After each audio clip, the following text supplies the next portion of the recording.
So good morning all. We are here in the syllabus of Introduction to Programming Language using C Part 2. Paper number is BCS 202.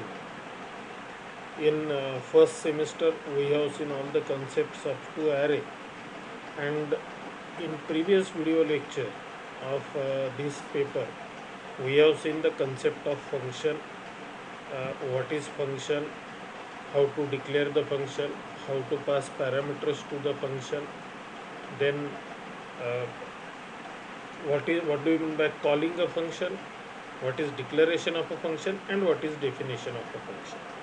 So we have already completed these points. What is function, types of functions, that is library and user defined function, then how to declare a function, what is difference between function declaration and function definition, and then how to call a function in your program. In today's video lecture we are going to see the concept of recursion and some programs on these functions. So what is recursion? The C programming language offers various features which help the programmers in making their code efficient and simple. In C, recursion is one of the most complex and useful concept.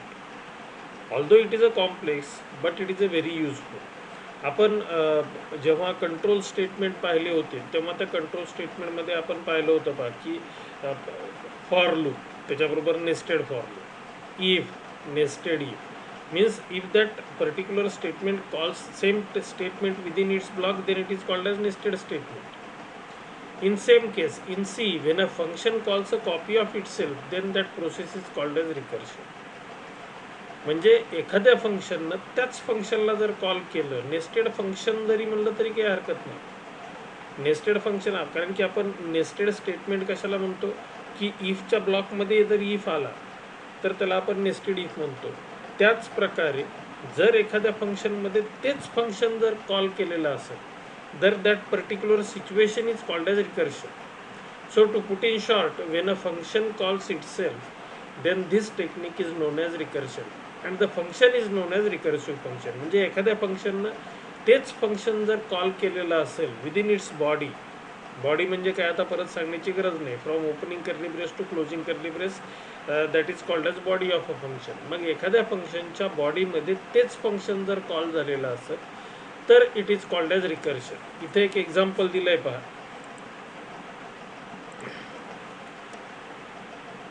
Example अतिशय छोटे, actually this is not the correct example to describe the recursion, but थोडक्यात म्हणजे recursion म्हणजे नेमकं काय असतं ते main function बरोबर जर समजून सांगितलं ना तर कदाचित लवकर लक्षात येईल. So what is scope of my main function? From this opening curly brace to closing curly brace, it is called as block of my main function. आणि ह्याच्यामध्ये दोन स्टेटमेंट आहेत. पहिलं स्टेटमेंट आहे printf hello how are you /n, आणि त्याच्यानंतर जर तुम्ही इथे लक्ष दिलं तर this main function is called itself. हेच फंक्शन परत कॉल झाले म्हणजे काय, पुन्हा from opening curly brace to closing curly brace हे एक्झिक्यूट होणार. म्हणजे पहिल्यांदा जेव्हा येईल तेव्हा hello how are you print होणार. Again same function is called पुन्हा hello how are you, again same function is called hello how are you. So there is no end for this execution. So such means what is output of this function? Output of this function is infinite times it will print hello how are you /n, means on separate line it will display hello how are you, hello how are you, hello how are you, and so on. कुठपर्यंत program end होणारच नाही. Either you have to use control C, that is interrupt, control C किंवा control break जर तुम्ही वापरलं तरच program संपेल. Otherwise it will continuously prints hello how are you on to screen, एकानंतर एक कंटिन्युअसली प्रिंट करत जाईल. So this is general concept of recursion. Now what are the advantages? हे नुसते वाचून घेतले तरी चालतील. मेक्स द प्रोग्राम एलिगंट, म्हणजे कधी कधी काय असतं की थोडीशी वेगळी कोडिंग लिहिलं ना इतरांपेक्षा वेगळी तर त्याला थोडंसं स्मार्ट रूप येतं. तशा प्रकारे जर आपण काही प्रोग्राम जर रिकर्शनच्या माध्यमातून लिहिले तर you will definitely get the आपण त्याला काय म्हणतो, त्याची हेल्प घेऊन जर तुम्ही लिहिलं तर निश्चितपणे तुमच्या प्रोग्रामची कोडिंगसुद्धा बऱ्यापैकी कमी होईल. It adds clarity to the program code and also reduces the time to write the code. मी आत्ताच सांगितलं की थोड्या जसं आपण काल पाहिलं होतं की फंक्शन कशासाठी वापरतात, तर in my single program if I want to execute same procedure repetitively after certain amount of time, then it is possible to bind all these instructions together by using a user defined function, and then you can call that function again and again in your program. Next advantage is reduces time complexity, म्हणजे run होण्यासाठी लागणारा जो वेळ आहे तोही कदाचित कमी होईल. It is best for solving problems based on tree structures. आता ट्री स्ट्रक्चर म्हणजे काय, कदाचित यावेळेस जर तुम्हाला डेटा स्ट्रक्चर असेल तर त्याच्यामध्ये जसं ॲरे, पॉइंटर, स्टॅक, क्यू वगैरे डेटा स्ट्रक्चर आहेत, तशा प्रकारे ट्री नावाचं एक डेटा स्ट्रक्चर असतं. त्याच्यामध्ये एक root, then there are 2 branches, मग त्या 2 ब्रांचला परत 2 ब्रांचेस, म्हणजे रिकर्सिव्हली त्या ब्रँचेस पुढं वाढत जातात. त्याच्यामुळे ट्रीसारख्या स्ट्रक्चरमध्ये ह्या रिकर्सिव्ह प्रोसिजरचा किंवा रिकर्सिव्ह फंक्शनचा वापर होऊ शकतो. Now what are the disadvantages? It is slower than non recursive programs due to the overhead of maintaining the stack. आता नेमका स्टॅक कसा मेंटेन होतो हे आपण नंतर प्रोग्राममध्ये पाहू एखाद्या, की स्टॅकचा वापर नेमका काय, स्टॅक सेगमेंट ऑफ मेमरी काय यूज होते रिकर्शनमध्ये. Because sometimes what will happen, पहिल्याच एक्सप्रेशनचा रिझल्ट येत नाही आणि पुढचं एक्सप्रेशन आपण एक्झिक्यूट करायला जातो. So it is necessary to store this previous expression somewhere in the memory. So तिथं स्टॅकचा वापर होतो, ते आपण नंतर पाहूया. It requires more memory for the stack. जसं ॲरेला लागते तशी स्टॅकला सुद्धा कदाचित जास्त मेमरी लागत असावी. For better performance use loops instead of recursion. हे त्या लेखकाचं म्हणणं असतं की रिकर्शन वापरण्यापेक्षा तुम्ही जर लूप वापरले तर डेफिनेटली तुमच्या प्रोग्रामला एक्झिक्यूट होण्यासाठी जो टाईम लागतो तो टाईमही कमी लागतो, आणि टाईम कमी लागतो, मेमरी कमी लागते. ह्या 2-3 गोष्टी जर कमी लागत असतील तर instead of using recursion you can use repetitive statements like for, while or do while. Here there is one program काय, सिम्पल प्रोग्राम घेतला आहे मुद्दामच. Program for addition of 2 numbers using recursion. आता पहा तुम्ही इथं काय काय आहे की this is my function and this is my main function. एक लक्षात घ्या की प्रोग्राम जेव्हा एक्झिक्यूट होतो तेव्हा तो मेन फंक्शनमधूनच होतो. मग मेन फंक्शनमध्ये काय लिहिलेलं आहे आपण की a, b and c 3 variables R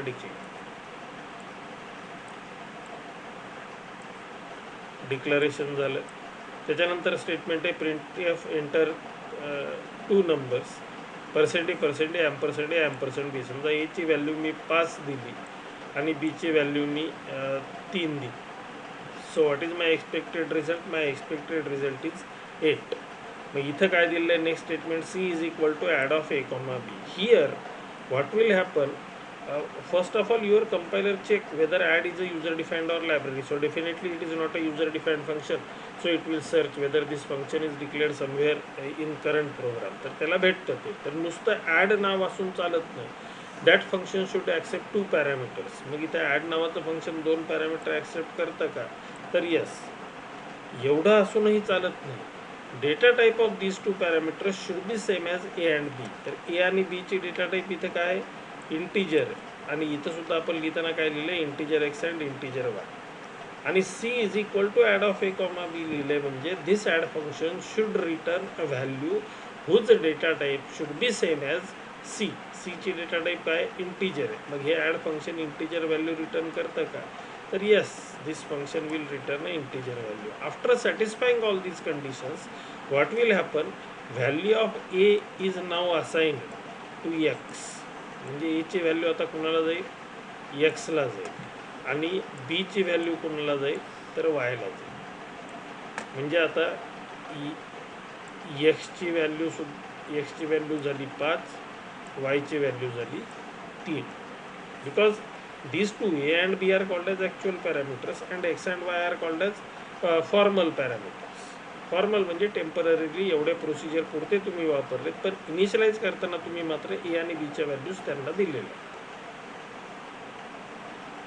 I think इथपर्यंत तुमच्या लक्षात आलेलं असावं. आता ह्या ब्लॉकमध्ये काय झालेलं आहे पहा, if Y is equal to 0, आता वाय आणि बी सारखा आहे आणि एक्स आणि ए सारखा आहे. If Y is equal to 0 आहे का? 3 नाही आहे, नसेल. Else add of plus plus X minus minus Y. So plus plus X means what, ही व्हॅल्यू आता 6 होईल, मायनस मायनस वाय म्हणजे ही व्हॅल्यू आता किती होणार? 2 होणार. And again these two are passed as a parameter to same function add of integer x comma integer Y. म्हणजे आता एक्सची व्हॅल्यू किती झाली? 6 आणि वायची 2.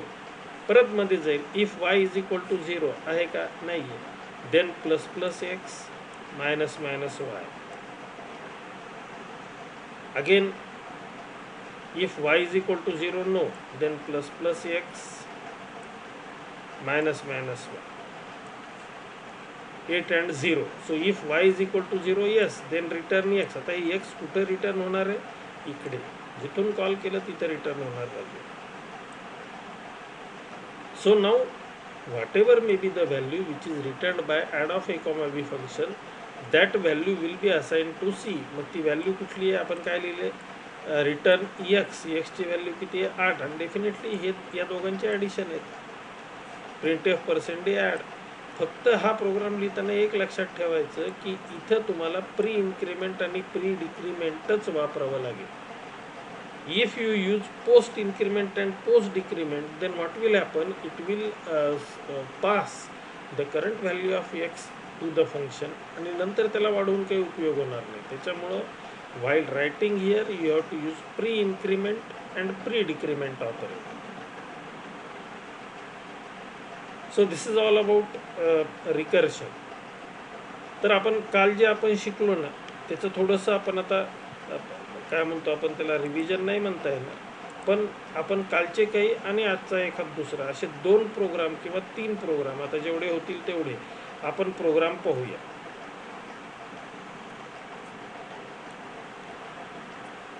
आता पहिला प्रोग्राम आपण पाहू जनरल फंक्शनचा. समजा फायबोनाची सिरीजचा प्रोग्राम लिहायचा आहे. So program to display Fibonacci series using user defined function. Program आपल्या प्रमाणात चालू होणार. Hash include stdio.h, then hash include conaio.h, then void fibo. आता फायबो नावाचं मी फंक्शन लिहितोय which accept 1 parameter suppose. So integer x. Void लिहिलंय म्हणजे हे फंक्शन कुठली व्हॅल्यू रिटर्न करणार नाही. So it will accept 1 parameter and this function is responsible to display Fibonacci series for x. So integer, आता फायबोनाची सिरीजबद्दल आपल्याला माहिती आहे, a is equal to 0, comma b is equal to 1, comma c आणि i नावाचं एक variable त्या for लूपसाठी लागेल आपल्याला. सो फॉर लिहिण्याच्या आधी आपण ही ए आणि बीच्या व्हॅल्यूज प्रिंट करून घेऊ. बिकॉज फायबोनाची सिरीजमध्ये स्टार्टिंग 0 आणि 1 असते आणि नेक्स्ट नंबर जो कॅल्क्युलेट होतो that number is nothing but addition of previous 2 numbers. मग इथं मी काय करेल, पहिल्यांदा असं लिहितो, print F /n Fibonacci series is as follows. 2/n देतो and then I will write printf %d space %d, comma a, comma b. म्हणजे पहिल्यांदा 0 आणि 1 प्रिंट करून घ्यायचे. and after that you have to write for I is equal to 1, I is less than or equal to x, कारण की x is nothing but the passed parameter I plus plus. आणि बाकी फायबोनाची सिरीजचं जे routine procedure आहे ते routine procedure तुम्हाला या ब्लॉकमध्ये लिहावं लागेल. So C is equal to A plus B, then print F %d, comma c, a is equal to b, b is equal to c. here my Fibo function is. Now write down main function. So void main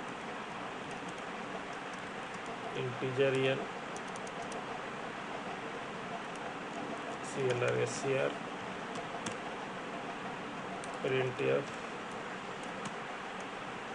/n enter any number. मग या नंबरची फॅबोनसी series आपल्याला आता print करायची असते. So scanf %d %n and then fibo of n. As Fibonacci function will not return a value, therefore it is not necessary to write a is equal to fibo or b is equal to 5. Last statement is gets here, and here my program is. I will first of all save this program. fibo fun dot c.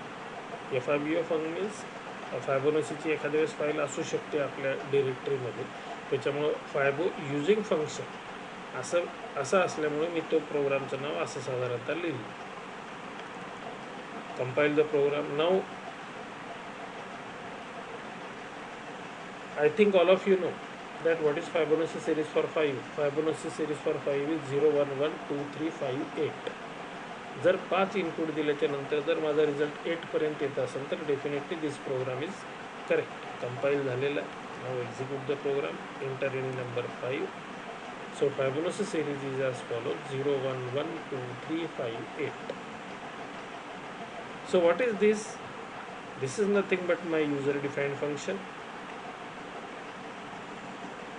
From this opening curly brace to closing curly brace is nothing but the definition of my function. जर मी इथं semicolon दिला असता आणि हे फंक्शनची पूर्ण body जर मेनच्या नंतर लिहिली असती तरी सुद्धा चाललं असतं, पण इथं जर मी सेमिकोलन दिला तर it is called as declaration, आणि बिना सेमिकॉलचं फंक्शन जर लिहिलं मी तर it is called as definition of the function. Otherwise all program तुम्हाला माहिती आहे, प्रोग्राम इथून रन होणार तुमचा. कुठून? मेनमधून CLR SCR एक नंबर रीड केला जाणार आणि त्याच्यानंतर काय तर function name should be fibo. Yes. It should not return any value. Yes. It should accept one parameter. Yes. And data type of that parameter should be same as n. After satisfying all these conditions, what will happen? Value of n is now assigned to x, and that Fibo function is responsible for displaying the Fibonacci series of x. x ची Fibonacci series display करतोय, म्हणजे indirectly कुणाची करतोय? n चीच Fibonacci series display करतोय. So this is my one program on functions. आता पुढचा programme आपण काय करू? Program to describe concept of recursion. तो ॲडिशन ऑफ 2 नंबरचा जो प्रोग्राम आहे तोच घेऊ आपण.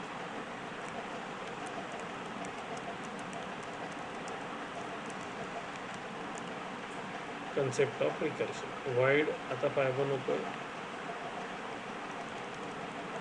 याला मी ॲडच नाव देतो integer x comma integer y, आणि आपण ह्याच्यामध्ये काय काय लिहायचं सांगितलं होतं तेवढं लिहून करू. तत्पूर्वी हे सगळं बाकीचं डिलीट करून टाकू.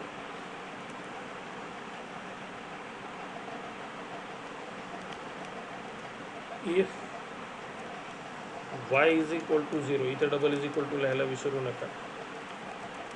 Then return x else add of plus plus x minus minus. Here my function is enter. इथं मात्र आता 2 numbers.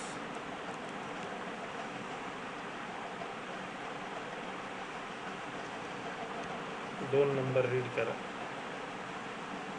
आणि डिक्लेअर सुद्धा करून घ्या ते number. Suppose A, B and C, these are the 3 variables which are declared. A and B given values, C is nothing but addition. Addition which is used or which is calculated by using this recursive function add. Add ला आता मात्र आपल्याला recursive function म्हणावं लागणार आहे, because this add function calls himself, that's why it is recursion. So enter 2 numbers, %d, %d and %a comma and %b.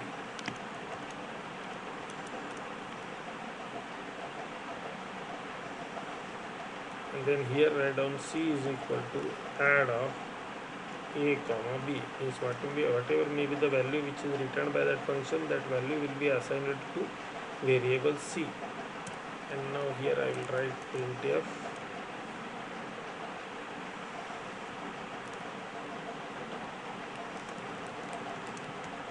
Slash n दे देंगे यहाँ पे, slash n addition is %d commas. So I will save this program as recursion dots. तुम्ही जर इथं आपण तिथं देताना नव्हतं पूर्ण दिलं, पण इथं फक्त 8च कॅरेक्टर आले पहा, म्हणजे सी मध्ये तुम्ही 8 कॅरेक्टरच्या पेक्षा जास्त तुमच्या फाईलचं नाव नाही देऊ शकत. So compile the program, sorry, हां, it is not void, it is integer add. Why? Because this function will return one value and data type of that value is x. What is data type of x? Data type of x is integer. That's why return type of a function is also integer. Again, statement missing semicolon is the real error. So yes, here there should be a error. Warning कडे लक्ष नाही दिलं तरी चालतं. आपण run the program, enter two numbers, suppose 45 and 67. What is my expected result? 6 and 4 10, म्हणजे 100 ते आणि 12 112 आला पाहिजे. So addition is 112. So why it is called as recursion? Because function is called by itself. That's why it is called as recursion. So thank you very much for watching this video. If you like the video, then kindly share the channel with your friends. Thank you very much.